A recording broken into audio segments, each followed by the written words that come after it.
Perfect. Hello, everyone. I hope you're all well. So we're just going to give everyone a few more minutes to join, and we'll get started at 2:06, so in about 2 minutes time. Perfect. Hello, everyone. Happy Thursday. Thank you all so much for joining us today. Today, we are hearing from the wonderful Deloitte team about risk management and internal control essentials.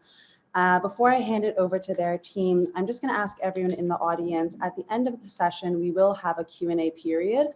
Please direct all of your questions to the Q&A function at the bottom of the screen, and at that time, we will be relaying them to the Deloitte team on your behalf. Without any further ado, I will hand it over to Monita, and we can get started. Thank you. All right. Good afternoon, everyone. Thank you for giving us the honor to facilitate this webinar.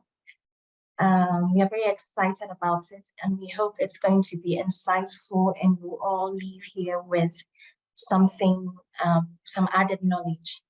Okay, so today I have here with me Nanekia and Amanda, who will be my co-pilots on the webinar. So basically, the webinar is going to cover a high-level overview of the current economic situation in Ghana and how it's giving rise to certain risk that needs to businesses and even individuals that needs to be addressed.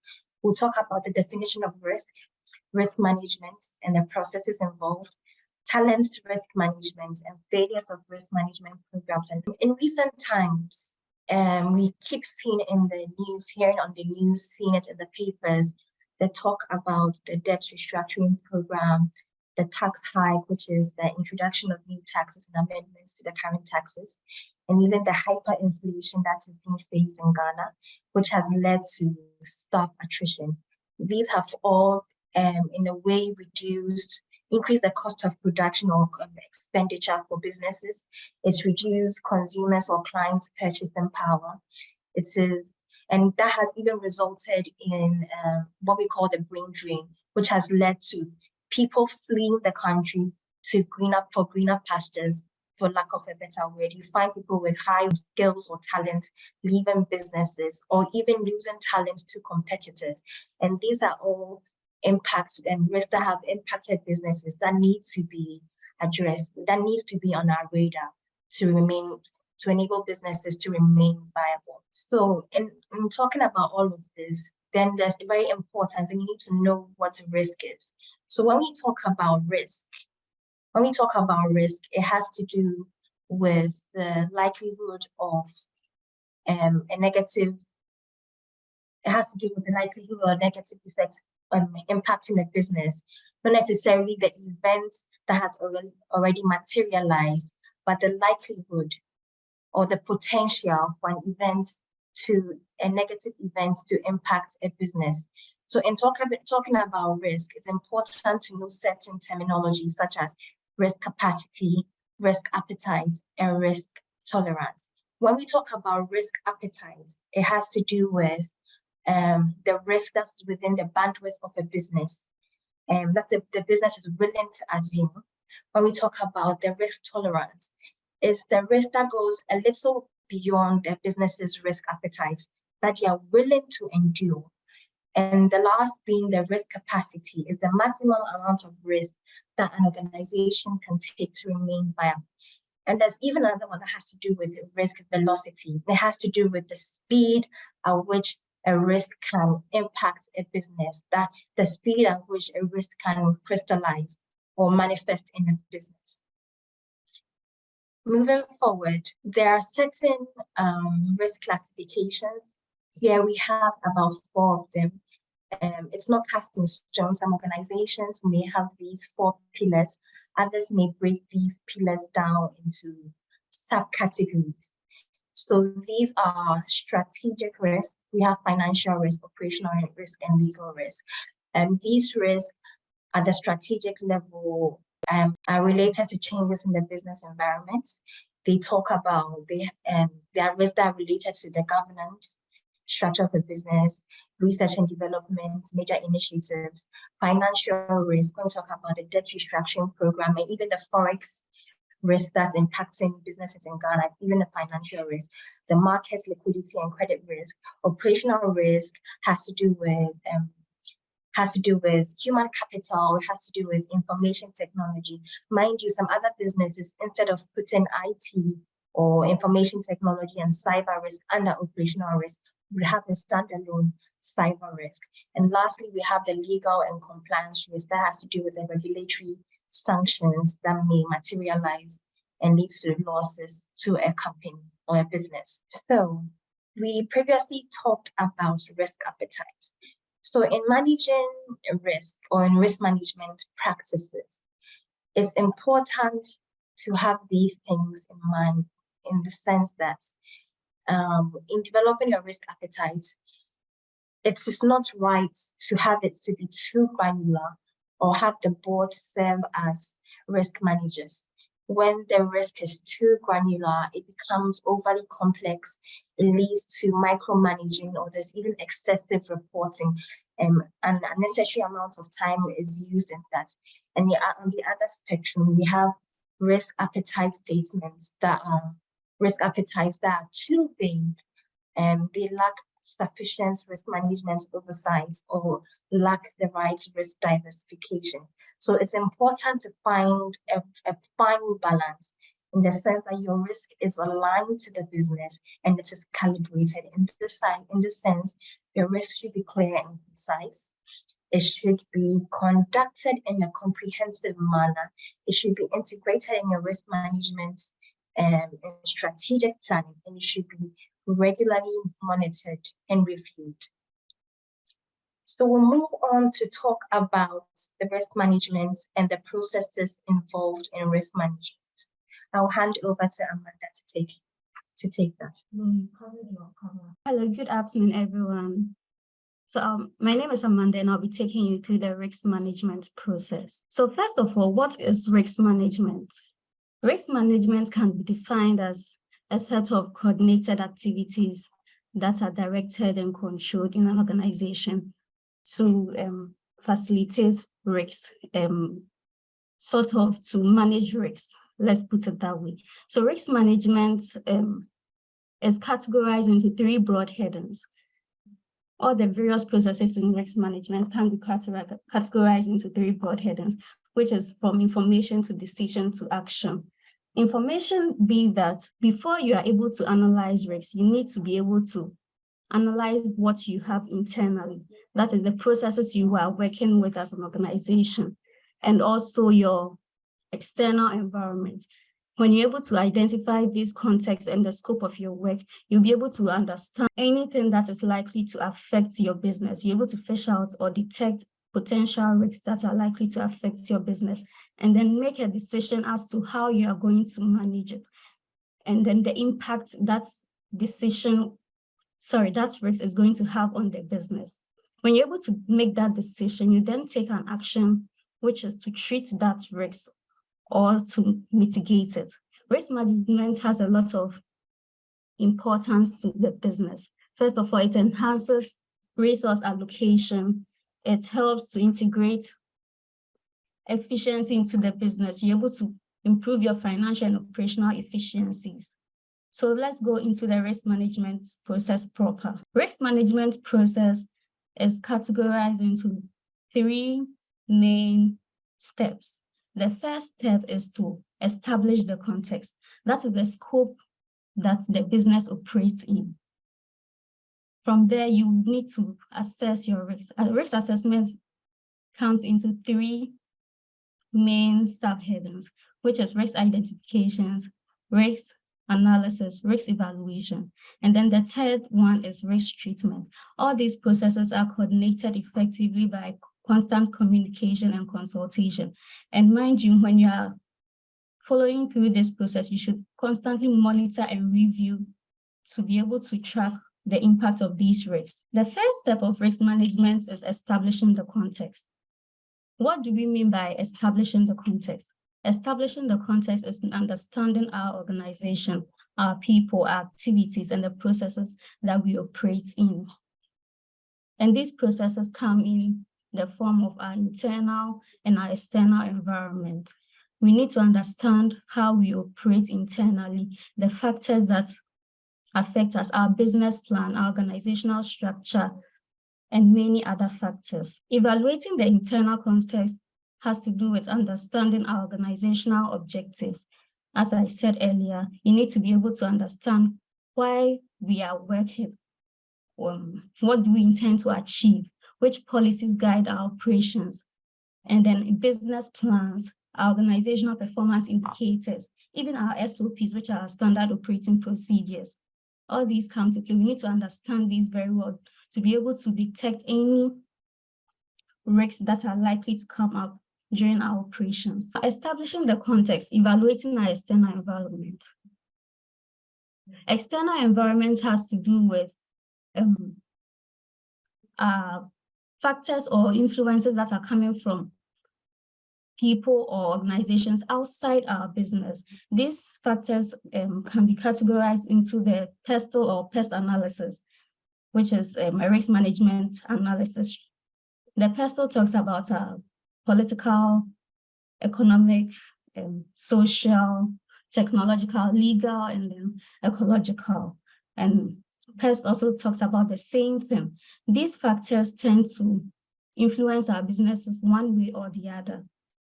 For, let's say, banking industry at the moment, they have some competitors with the FinCon, the insurance companies, and they need to understand that these factors, these other companies out there are posing a threat to them because they are competing with them. So when you're able to understand these external factors, these laws or other political influences that the organization is likely to be battling with, you'll be able to understand your organization better and you'll be able to detect anything that can go wrong, which is a risk.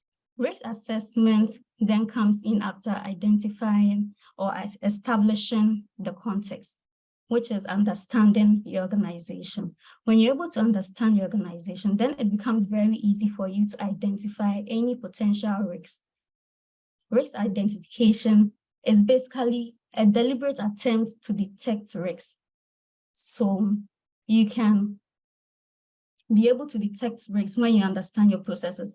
When you find any gap in the process, it's a risk. When you find anything battling with your external environment, it becomes a risk. When you are able to identify these risks, you then have to analyze the risks. Risk analysis basically is about knowing the potential impact that this risk is going to have on the organization, be it your finances, your operations, or any other form that this is going to hit the organization. It can also be knowing the probability at which the impact will go and the velocity as well. How are we going to suffer the consequences of this risk? We need to be able to analyze this. When you are done with your analysis, then you evaluate. The risk evaluation is basically finding a right balance between the risks identified and then the analysis you conducted. So you compare to know what can be done to solve this. When you are done comparing, then you come up with a treatment action. It can be to mitigate it or to transfer it or to treat it as an organization. Let's get into the details. I would like us to watch this video to have a general view of risk management.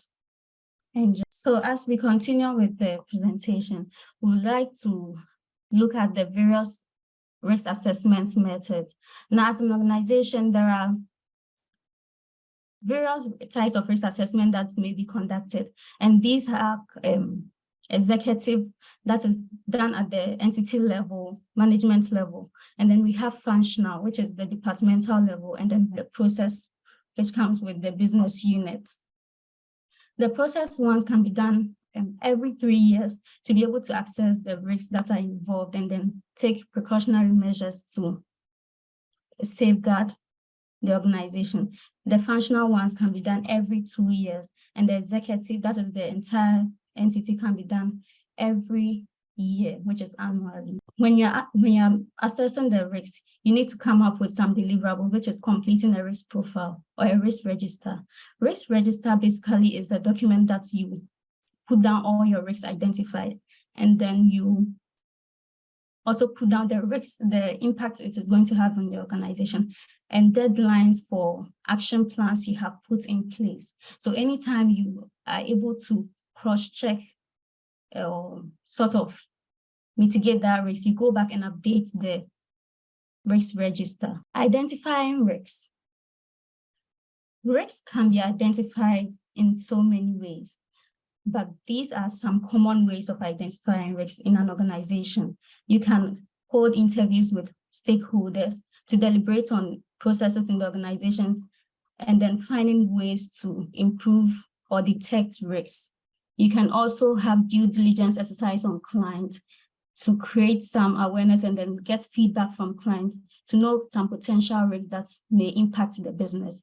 You can also have project planning discussions with various stakeholders of the organization. These are just ways of which you can identify risks as an organization. Now, when you want to identify risks by going through any of the methods discussed, which is interview or clients, due diligence for clients, you have to follow a systematic order.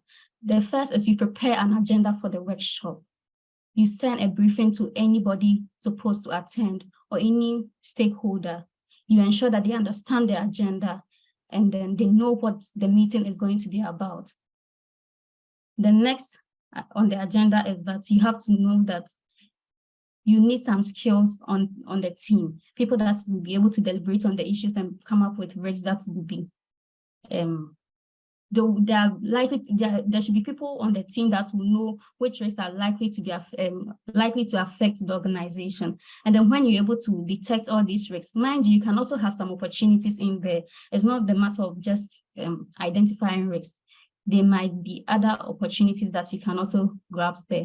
So when you're able to identify these risks and opportunities, you need to document them down at the final stage for reference and then for any updates afterwards. After the risk identification process, this is followed by risk analysis. Risk analysis, as I indicated previously, is analyzing the risk based on its impact of occurrence and the probability of occurrence. Impact is basically how the organization is going to be affected by that particular risk occurring. And the probability is how often is this risk going to happen? How often are we going to see it? Is it something we are likely to see it in our operations? Is it something that comes normally in our day-to-day activities? So this rating here is what is used by most companies in matured organizations. However, it is not static. You can devise your own. Some go for a 3-tier, which is just low, medium, high. But this is the standard one. So when you identify a risk, you can categorize it as a high risk based on how the organization is going to be impacted. If this risk is going to impact your financials and is going to be felt rapidly, that is the probability. You definitely have to label it as high because this is money we are talking about.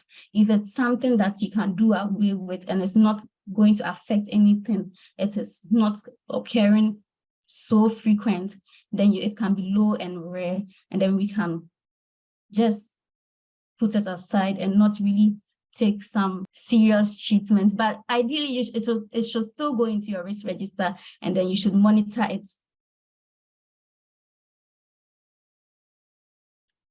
So risk analysis, this is talking about inherent risk analysis. Inherent risk is any risk that is likely to occur in the absence of controls. Now, internal controls are in place as sort of a checks and balances in the organization. So when these internal controls are not in place, what are some of the risks that we are likely to encounter? When you're able to identify these risks that you are likely to encounter when controls are not in place, you need to be able to identify the impact and the velocity at which the organization is going to be affected. Now, this table right here is an impact scale. Impact scale compares the impact a risk is going to have on the organization, the probability of that risk occurring, and the velocity. Velocity of the risk is how rapid this impact is going to be felt, how it's going to turn things around in the organization. Let me put it that way. So the numbers here, this is basic addition. When the impact of the risk is 1, that is no impact, it's not going to affect anything. And the probability of its occurrence is 1, and its velocity of how it's going to be felt is 1. We add 1 plus 1 plus 1, which is 3, giving us a low risk. These colors represent what we identified earlier, the impact scale.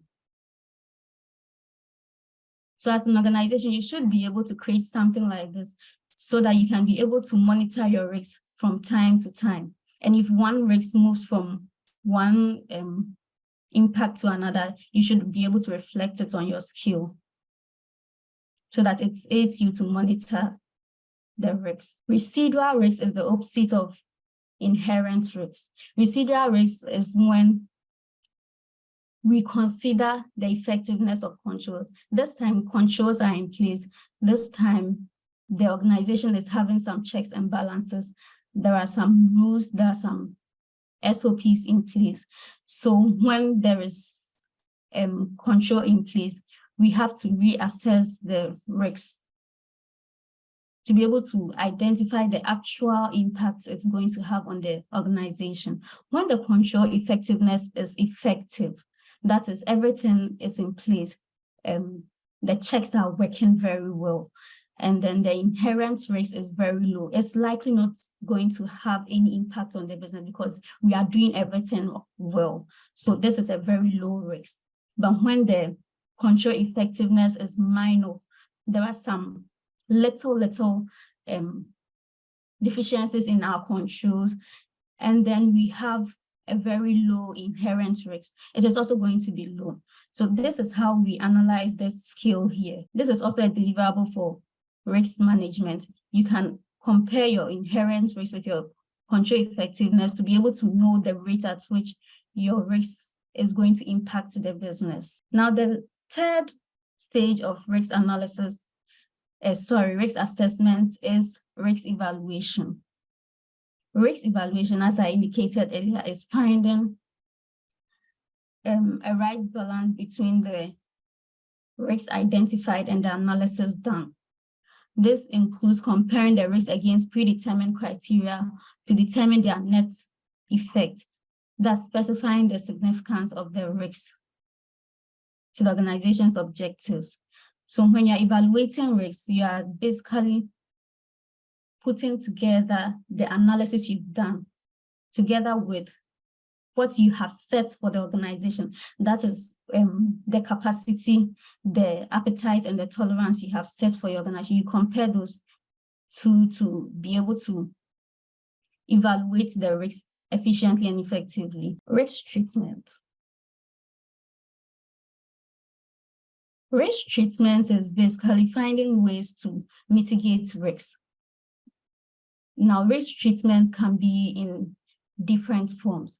When you identify a risk or a potential risk and you want to find a way to mitigate it, you can either accept the risk or transfer it. Transfer can be in the form of co-sourcing. If it's, let's say, you have a risk in sort of your finances, you can consult an accountant or someone to take that risk off the company. So risk treatment can be done in diverse ways. As I indicated, you can transfer your risk, you can accept the risk, or you can also tolerate the risk. Now, this is just an illustration of how an identified risk in an organization was controlled. The risk is, they found out that they were having some issues retaining staff. The attrition rate of the company was high. And the root cause went back to the fact that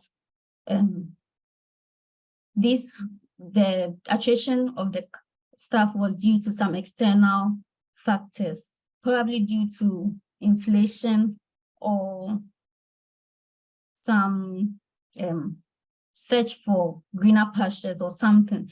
As you can see in Ghana, there are a lot of brain drain these days, and this can even be a factor of the staff attrition. So the root cause, the risks, and then the existing controls that the company put in place is they revise their job descriptions, and then internal mobility, job rotation policy, they corrected. When you're able to identify these controls, a control can either be detective, preventive, or corrective. So detective is to try to identify the risks, identify way to curb the risks, and then preventive is to prevent it, and the corrective is when the risk has actually happened, you try to correct it. Risk monitoring, escalation, and reporting. The goal of risk monitoring and escalation is to ensure that risks are monitored and reported to the right people in the organization. So, depending on how you rated your risks, that is the analysis stage, you'll be able to identify the impact that this risk is going to have on the organization. If it's having a high impact, it's supposed to be directed to senior most stakeholders of the organization. If it's something that can be regularized by management, we do such. If something that can be regularized by departmental heads. So basically, this means that risk escalation should be done to the right channels, the right management level. It's not every risk that is directed to management or staff. We have some risks like financial risks. When it has to do with huge sums of money, obviously we have to let management and board know about it. So this risk escalation process, every organization needs to have sort of a formal arrangement or a framework as to how risks should be escalated when someone identifies a risk, or when we come up with an identification process or a method and we are able to identify risks, we should be able to know how we should report these risks or escalate it to the next person on the hierarchy. So that is what risk escalation basically talks about. Leveraging the 3 lines of defense. This is sort of complementing the escalation we just discussed. When you are able to escalate to the right people in the organization, it makes risk treatment, it fosters risk treatment. 3 lines of defense is an organizational framework, or let me say a system, whereby we have 3 authorities. Now, the first is the operational management. They deal with identifying risks, and they actually help in the day-to-day activities.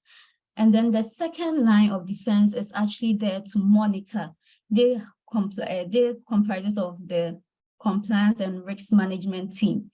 Then we have a third line of defense, which is the internal audit. Internal audit provides assurance. They are not part of the organization. So they are actually part of the organization, but they are not part of the day-to-day activities or management. So the diagram here shows the reporting lines of these defenses. Internal audits reports to the board.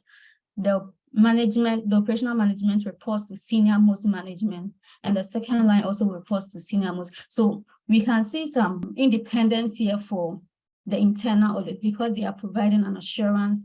They need to be independent. Sorry.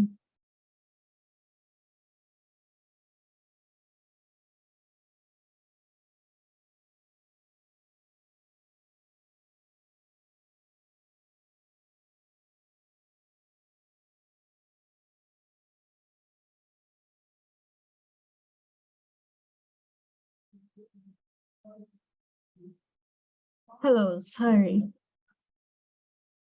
So with the 3 lines of defense, which is the first line being the operational management, the second being the risk management and compliance team, and the third is the assurance, which is internal audit. We also need to find sort of a second assurance of the internal audit. This is where quality assurance comes in. Quality assurance is providing an assurance of the IE, the internal audit, sort of checking to see if IE is complying to the laws and then the code of conduct and then the IIA standards. That is basically what quality review assurance is about. It's about who checks the internal auditor, because they are providing an assurance for the company. So we need to be assured that they're actually doing their work well. And this is where external audits and external quality assurance review comes in. And we do that here in Deloitte as part of our internal audit department. So you can contact us for any quality assurance review. So Nanekia will take over with talent risk management. And talent risk management is basically about our people. I'm sure Nanekia will give us much insight into that. Nanekia, over to you. Thank you. Thank you. Okay. So thank you, Amanda, once again. So as Amanda indicated in her submission, there are some steps to take when you want to do a risk assessment, and that is included in the risk management process. And she mentioned establishing the context risk assessment, which includes identification of the risk, analyzing the risk, and then evaluating the risk, as well as doing a risk treatment. There's also the method of monitoring and reviewing, and then communicating and consulting. So just like Amanda indicated, talent risk management is no exception. When you're evaluating the risk concerning your talent, you have to go through the same process. Ideally, for any business, you don't even have to do risk management in silos where you're just managing your operational risk, you're just managing your HR risk. It has to be a whole enterprise risk management so that you can see from a very high level which ones are your critical risks, and then you'll be able to treat them accordingly. So there was a survey carried out by the Institute of Corporate Productivity, that's I4CP, on how to manage talent risk. And from the survey indicated that for any HR to be able to help the organization, that's the HR section, to be able to help the organization to grow, then the HR should also possess certain skills. Okay, 59% of the respondents thought that they should be able to possess the skill to match workforce data and business strategy so that you can successfully determine the areas of risk. There's also 57% of people who thought that the HR should be able to carry out duties using the best talent where they could. So in sourcing for talent, you should be looking for the best for your organization. Also, they should be able to enhance the impact of the talent so that they can make profit for their organization.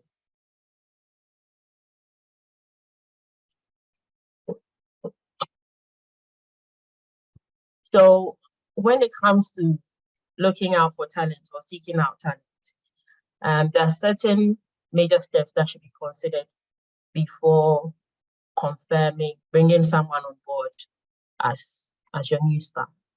Okay, and then this includes identifying critical and pivotal roles, analyzing the skill gaps for each critical or pivotal role, and then examining the talent risk and the gaps that exist for each skill.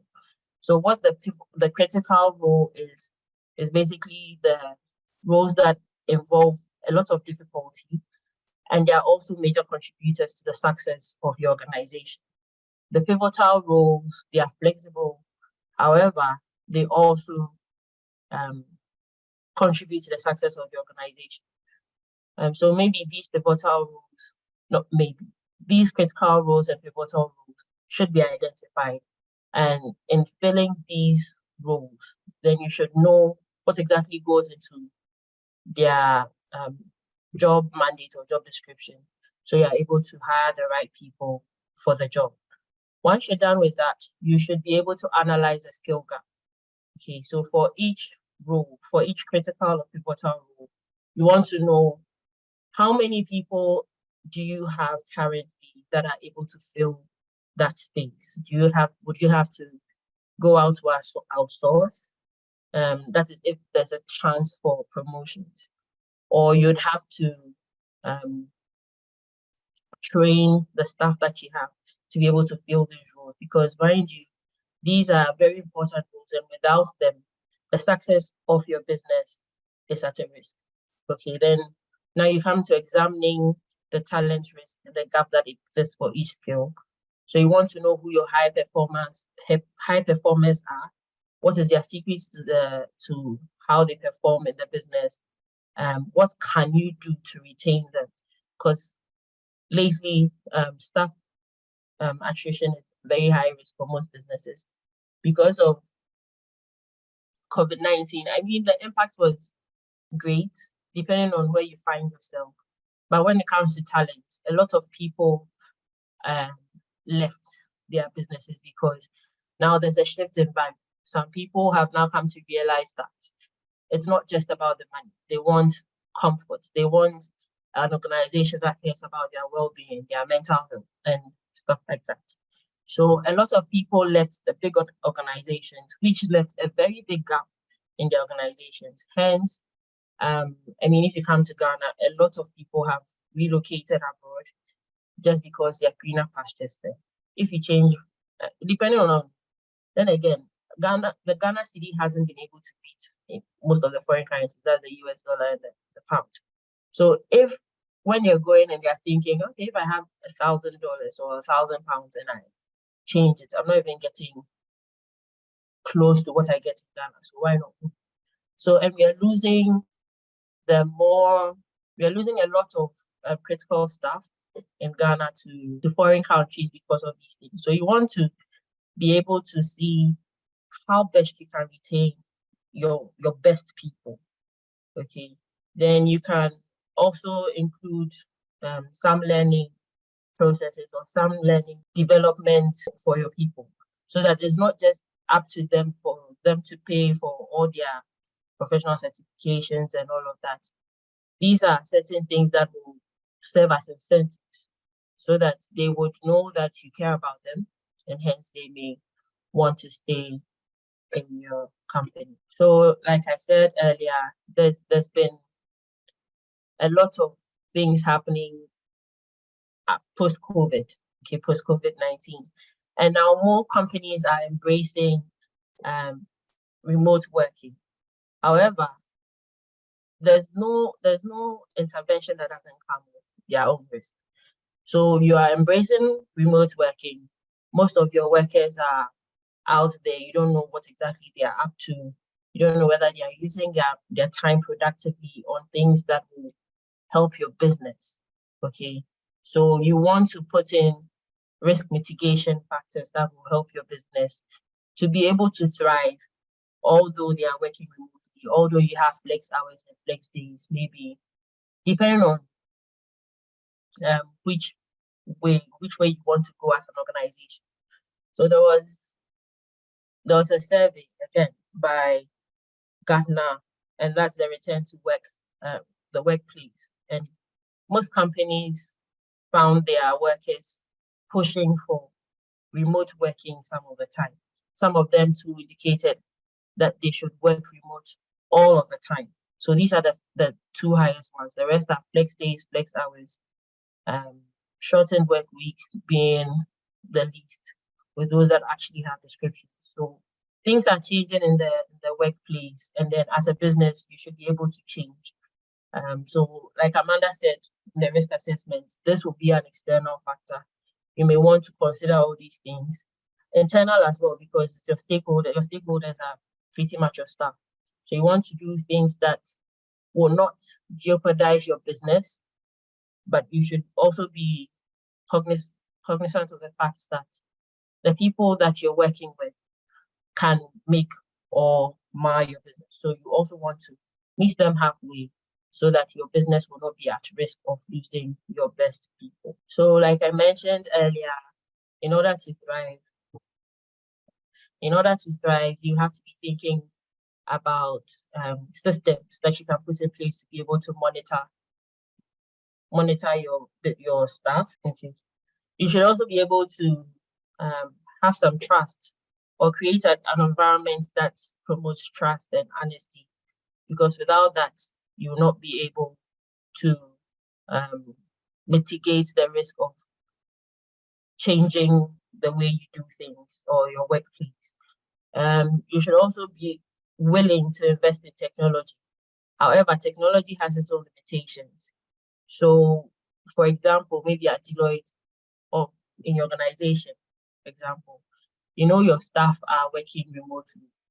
There can be Doomsor, which is, I don't know whether it's starting or wants to start, but there can be Doomsor. So it should be flexible such that although you are working remotely, you may say that then there's no need for a workspace, but you may need to provide that environment where if your staff are out and then there's something that is limiting them, maybe they don't have electricity, their data runs out, they should be able to come to your workplace to be able to still do your work and give you your deliverables.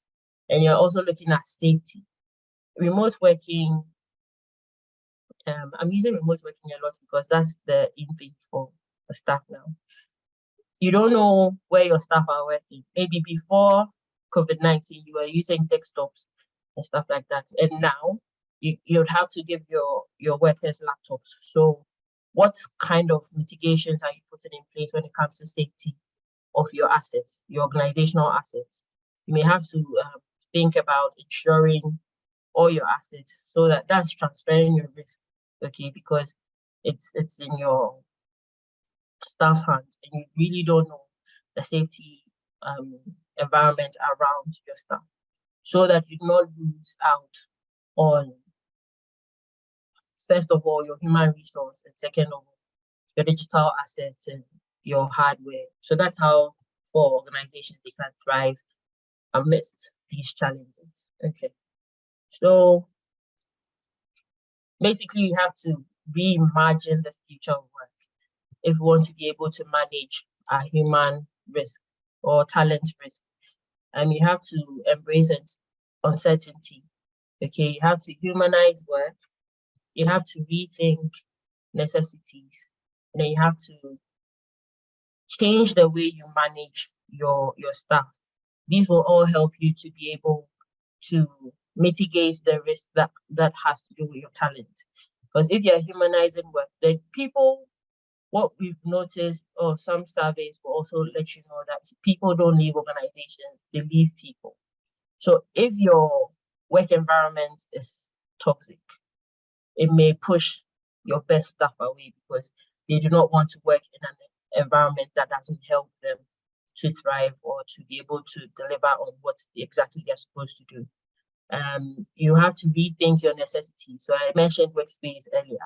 Maybe if you're renting and you're renting a whole building, because of remote working, you can reduce it to when it's necessary for anyone to come to the office space. That is reducing, at the end of the day, you're reducing your carbon footprint because your staff are not required to travel all the time to the office.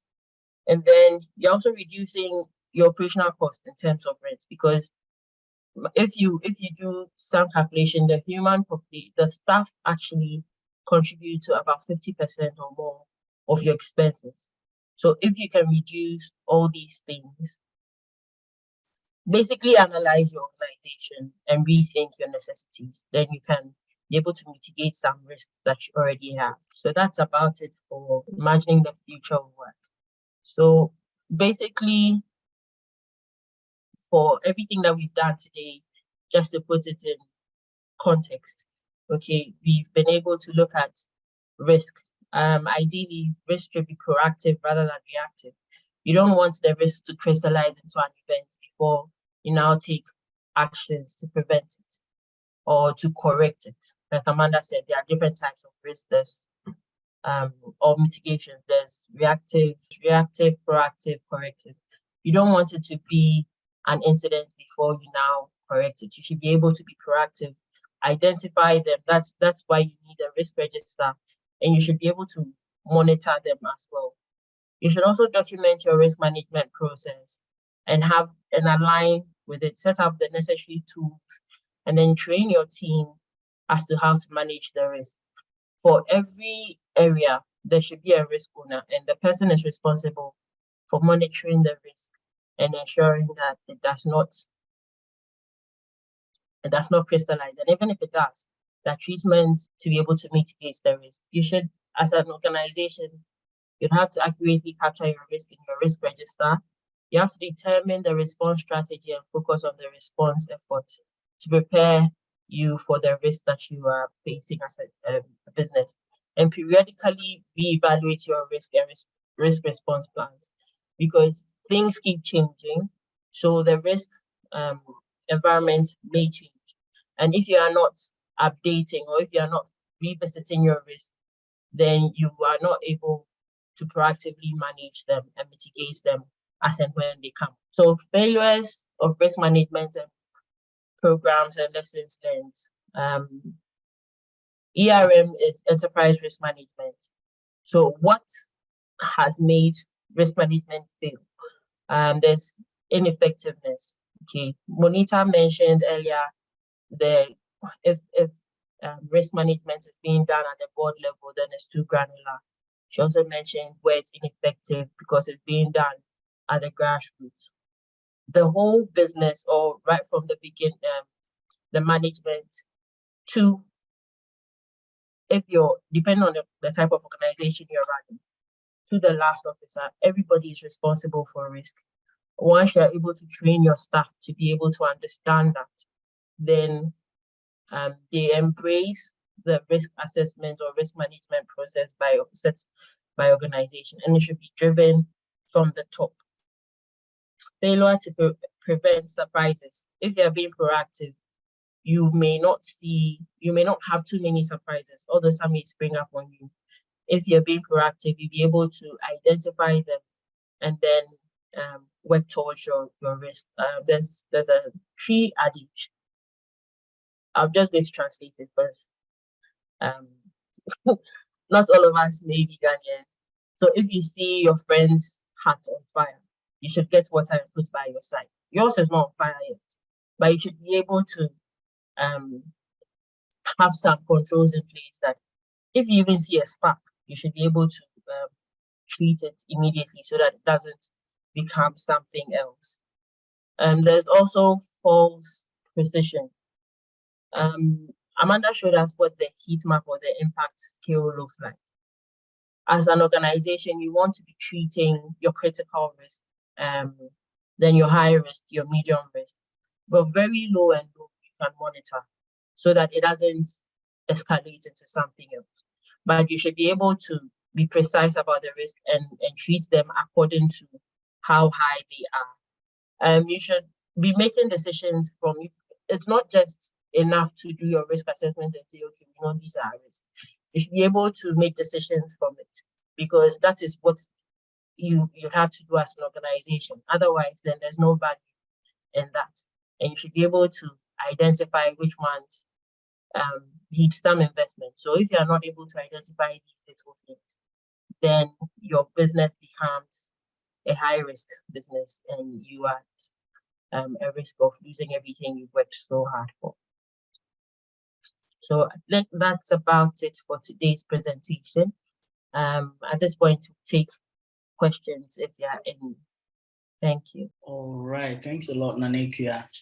And of course, to the rest of your team for this amazing session. I think we can get into some Q&As right now. So if you have any questions, please feel free to use the Q&A function and drop your question in the chat. For those of you that have access to speak, you can also go ahead, turn on your mics and ask your questions if you have any. I will be reading the questions in the chat, so please feel free and drop them in there. Okay, Ms. Nyambani, yes, I think I can answer this question. Yes, we will be sharing the presentation with you guys. Maybe Deloitte team, you can confirm that we're able to share the presentation with everyone. Yeah, I think we can do that. Amazing.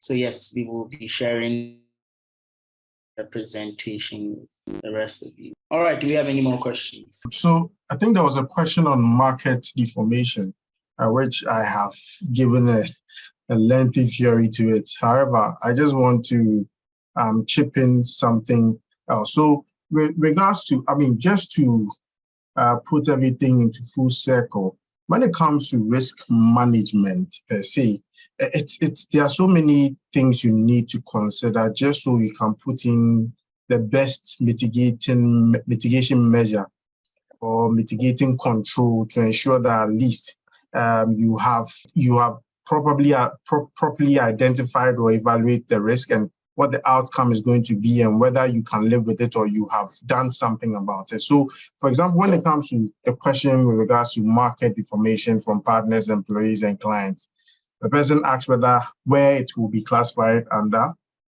which I indicated because of the nature of it will be classified under financial risk. And the person was asking what mitigation measures can be put in place. So just, backtracking a bit, as I mentioned, you really need to appreciate the context and the industry that you are in.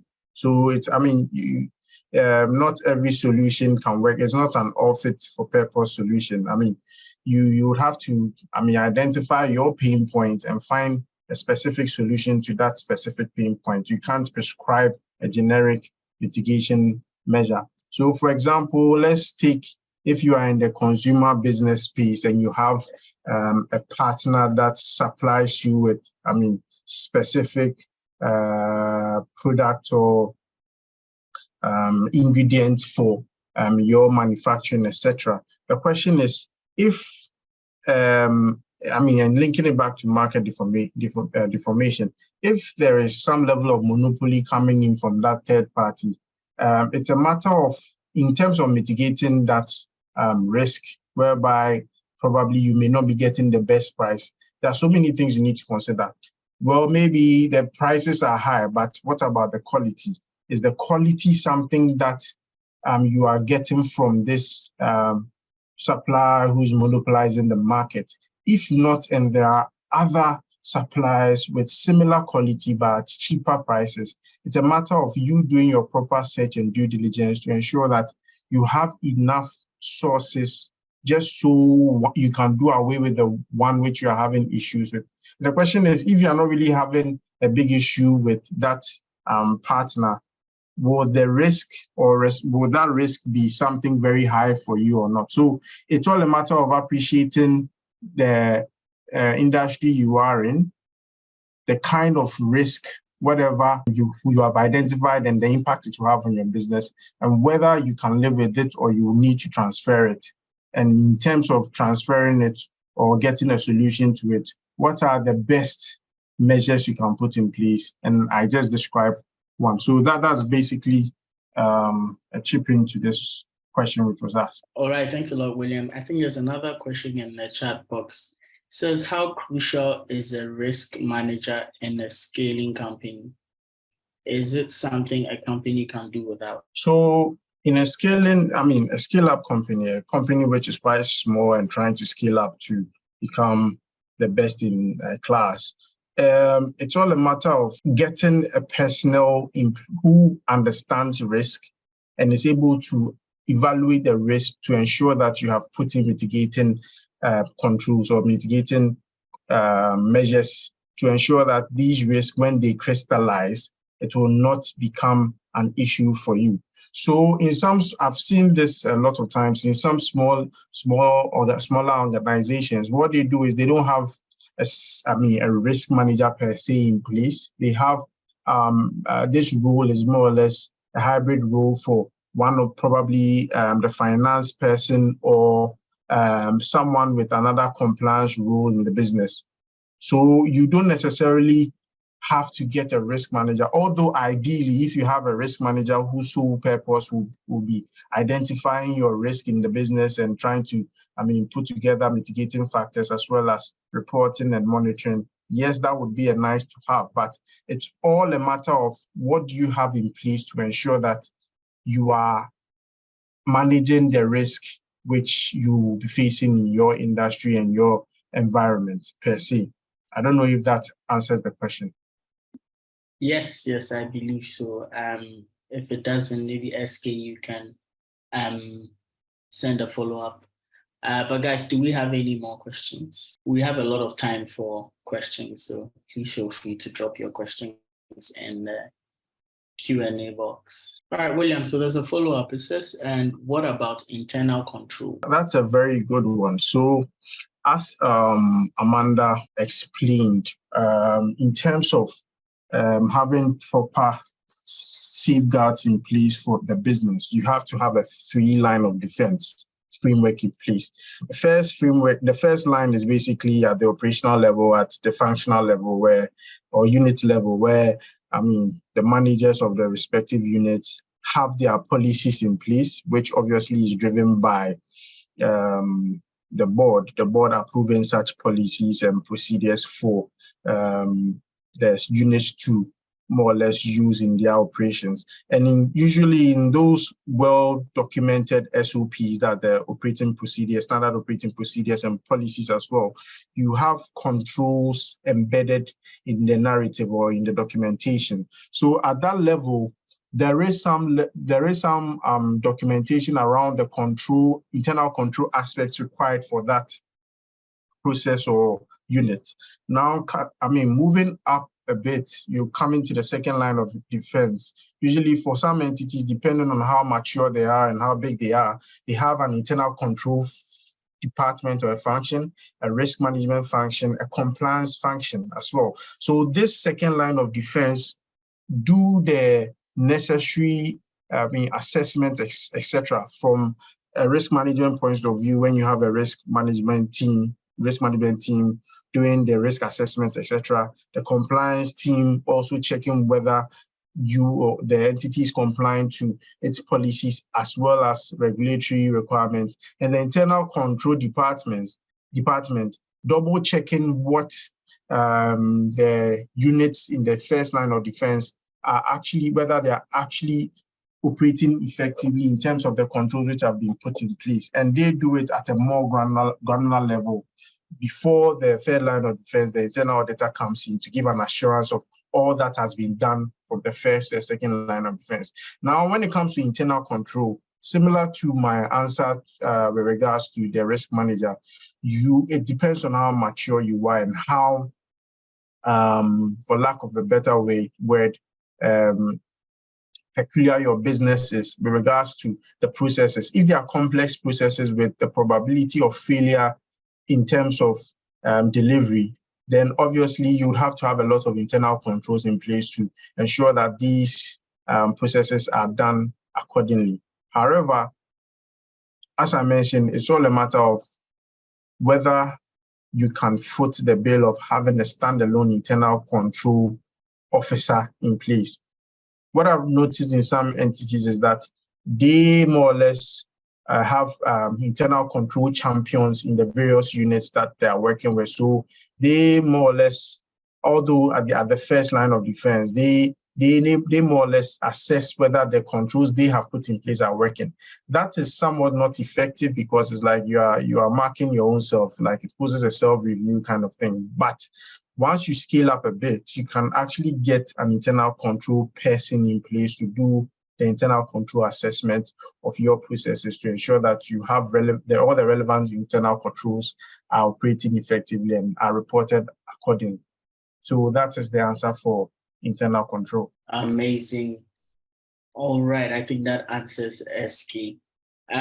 Last call for questions, guys. I think the last SK mentioned was just trying to confirm his or her understanding. I think, yes, it's the same thing. So the first line looks at this. Segregation of duty is not the only control in place. We are looking at authorization, etc., various aspects of reviews, all those internal control approaches or methods. Then the second line, yes, being the internal control, but it even goes a step further where they work hand in hand with the risk management team and the compliance team. That is, if the entity is matured enough to house those functions in the second line of defense. And yes, the third line of defense is the internal auditors, not auditors. The internal auditors are usually the third line of defense. External auditors are not necessarily part of the 3 lines of defense. So that's the answer to the follow-up question. All right, it looks like that will be all from SK. I'm not sure we have any more questions coming in, but maybe I might want to give the Deloitte team an opportunity to say the last words on the topic, and then we can call it a day. So William, Nanekia, Monita, if you guys have any final words, we can take that and call it a day. Okay, thank you everyone for making time to join this session. It's just like to remind everyone that risk is around us everywhere we go. It's something that we always have to keep it on our radar as a business owner, even as an employee or whatever that may be, which kind of stakeholder you may be. It's important to keep risk on your radar and monitor it adequately to make sure it does not go beyond your appetite or does not negatively impact your business. So I would like to thank everyone once again for joining this session, and we look forward to more collaborations in future. Thank you, everyone. So for me, I think this was an insightful session. And one thing I just want to add on, just to enlighten the participants on this call. Usually people mistake issues with risk per se. And when it comes to risk, as they've already, the team has already indicated, it's an event that might occur in future and it can cause negative impact to the business. However, when it comes to an issue, it means the event has already occurred and it's affecting or will impact the project if not resolved at a certain date. So that is the distinction between a risk and an issue. Sometimes people mix up those terminologies when they are trying to explain their way through this. But at least when you know the distinction between that, it helps you to put in the right measures in place just so you can safeguard your asset as well. So that's basically it from my end. And I think this session was quite successful and fruitful. So hope to see you on the next session. Thank you. All right. Thanks a lot, William, and to the rest of the team as well. And of course, to you, the attendees that made the time for this session. As usual, we will see you on the next one. Do enjoy the rest of your day. And yeah, shalom.